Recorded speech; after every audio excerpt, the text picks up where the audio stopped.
अरण्य कांड एक ऐसा मोड़ लेकर आता है जहां कहानी शांति और सुकून से निकलकर एक बहुत ही गहरी त्रासदी में डूब जाती है। सच कहूं तो यही वो हिस्सा है जो कहानी की दिशा हमेशा हमेशा के लिए बदल देता है। जरा सोचिए, राम, सीता और लक्ष्मण वो अब तक अपने वनवास के जीवन में पूरी तरह से ढल चुके थे। शहर का शोर शराबा वो सब बहुत पीछे छूट गया था और जंगल ही अब उनका घर बन चुका था। मतलब हर दिन उनका बस प्रकृति की गोद में बड़े आराम से, बड़े सुकून से गुजर रहा था। ये एक बहुत ही सरल, शांत और व्यवस्थित जीवन था जो आने वाले किसी भी तूफान से बिल्कुल अनजान था। पर उन्हें क्या पता था कि ये शांति बस कुछ ही पलों की मेहमान है। एक छोटी सी, मामूली सी लगने वाली घटना उनके जीवन को हमेशा के लिए बदलने वाली थी। और यहीं से, बस यहीं से इस महाकाव्य की सबसे बड़ी त्रासदी की नींव रखी जाने वाली थी। तो इस कहानी की शुरुआत होती है एक बहुत ही सुंदर और शांत जगह से जिसका नाम है पंचवटी। सच पूछिए तो एकदम स्वर्ग जैसी जगह। और ये जगह पंचवटी वाकई में किसी स्वर्ग से कम नहीं थी। दंडकारण्य के घने जंगल में गोदावरी नदी के किनारे चारों तरफ बस शांति ही शांति थी। हरे भरे पेड़, बहती नदी, पक्षियों का संगीत और इन सब के बीच लक्ष्मण के हाथों से बनी एक सुंदर सी कुटिया। ये उस तूफान से ठीक पहले की खामोशी थी जो सब कुछ बदलने वाला था। और फिर इस शांत, खूबसूरत जिंदगी में एक ऐसे मेहमान की एंट्री होती है जो बिन बुलाया तो था ही, पर बहुत खतरनाक भी था। एक ऐसा मेहमान जो इस पूरी कहानी की त्रासदी की वजह बनने वाला था। ये मेहमान थी लंका के राजा रावण की बहन राक्षसी शूर्पणखा। जैसे ही उसकी नजर राम पर पड़ी, वो उनके रूप पर मोहित हो गई और उसने बिना सोचे समझे तुरंत उनसे विवाह करने की इच्छा जाहिर कर दी। लेकिन देखिए, शूर्पणखा की इच्छा तो पूरी होनी नहीं थी। राम ने बहुत ही विनम्रता से ये कहकर मना कर दिया कि वो तो पहले से ही विवाहित हैं। फिर जब वो लक्ष्मण के पास गई तो उन्होंने भी मजाक में उसे टाल दिया। अब शूर्पणखा के लिए ये सिर्फ एक इनकार नहीं था, ये एक बहुत बड़ा अपमान था। अब भाई इस अपमान की आग में तो शूर्पणखा जल ही रही थी, तो उसने गुस्से में आकर सीधा सीता पर ही हमला कर दिया। उसने सोचा कि अगर सीता ही नहीं रहेंगी तो राम उसके हो जाएंगे।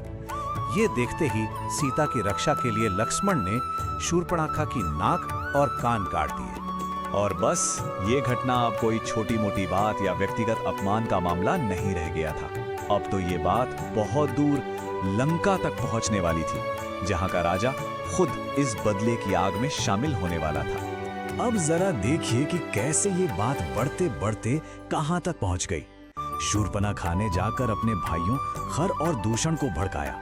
वो अपनी बहुत बड़ी सेना लेकर आए, लेकिन राम ने अकेले ही उन सब का संहार कर दिया। और जब ये खबर रावण तक पहुंची तो उसके अहंकार को बहुत गहरी चोट लगी और उसने बदला लेने की कसम खा ली। और सबसे दिलचस्प बात यह है कि रावण ने सीधी लड़ाई नहीं चुनी। नहीं, उसने बनाई एक बहुत ही चालाक और क्रूर योजना। उसने फैसला किया कि वो राम को उनकी सबसे बड़ी ताकत और सबसे बड़ी कमजोरी यानी सीता के जरिए चोट पहुंचाएगा। और इसके लिए उसने अपने मामा मारीच को एक जादुई सोने का हिरण बनने का आदेश दिया। और बस रावण की वो जो चालाक योजना थी ना, अब वो जमीन पर उतरने वाली थी। जंगल की उस शांति में धोखे का एक बहुत बड़ा जाल बिछाया जा चुका था। तो होता यह है कि एक दिन कुटिया के पास अचानक एक अद्भुत सुनहरा हिरण दिखाई देता है। उसकी चमक ऐसी थी कि सीता उसे देखकर मंत्रमुग्ध हो गईं और उन्होंने राम से उस हिरण को पकड़कर लाने के लिए कहा। वो बेचारी क्या जानती थी कि ये एक जाल है।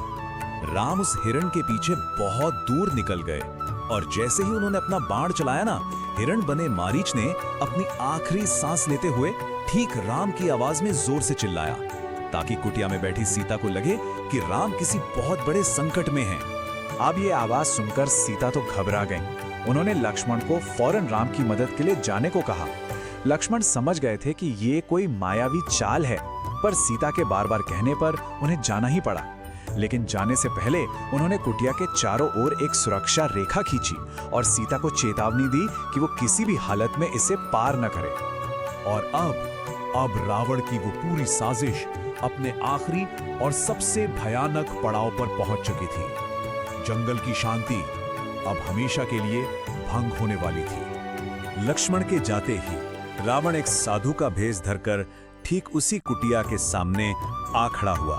उसने सीता के कर्तव्य और उनकी करुणा की भावना का फायदा उठाते हुए भिक्षा मांगी। अब देखिए, उस समय एक साधु को खाली हाथ लौटाना ये तो धर्म के खिलाफ था, और अपने इसी धर्म का पालन करने के लिए सीता ने वो सुरक्षा कवच तोड़ दिया। उन्होंने भिक्षा देने के लिए जैसे ही लक्ष्मण रेखा को पार किया, रावण का जाल कामयाब हो गया। और जैसे ही सीता ने वो रेखा पार की, रावण अपने असली भयानक रूप में आ गया। उसने जबरदस्ती सीता को पकड़ा और अपने पुष्पक विमान में बैठाकर आकाश मार्ग से लंका की ओर उड़ चला। ये आतंक और तबाही का वो पल था जिसने सब कुछ बदल दिया। इस पूरी तबाही के बाद राम की तो जैसे दुनिया ही उजड़ गई थी, लेकिन इसी निराशा के अंधेरे से एक नए मिशन का जन्म होता है, सीता को खोजने का मिशन। सोचिए, वो पल जब राम और लक्ष्मण वापस कुटिया में लौटे और उसे एकदम सूना पाया। सीता वहां नहीं थी। राम का दिल टूट गया। वो दर्द और निराशा में सीते तुम कहाँ हो पुकारते हुए पूरे जंगल में भटकने लगे। और तभी उन्हें घायल अवस्था में जटायु मिले। बहादुर पक्षीराज जटायु ने सीता को बचाने के लिए रावण से युद्ध किया था, लेकिन वो बुरी तरह घायल हो गए थे। मरते मरते उन्होंने राम को सबसे जरूरी जानकारी दी कि सीता का अपहरण लंका के राजा रावण ने किया है और वो उन्हें दक्षिण दिशा में अपनी नगरी लंका ले गया है। जटायु के उन आखिरी शब्दों ने राम की निराशा को एक मकसद दे दिया। अब उनके पास एक लक्ष्य था, लंका पहुंचना और सीता को वापस लाना। लेकिन ये सफर आसान नहीं था। अब सवाल ये नहीं था कि राम क्या करेंगे, बल्कि ये था कि वो ये सब कैसे करेंगे। एक अकेला इंसान राक्षसों के राजा से कैसे लड़ेगा, उस विशाल समुद्र को कैसे पार करेगा। और यहीं से राम के एक नए और भी ज्यादा कठिन सफर की शुरुआत होती है।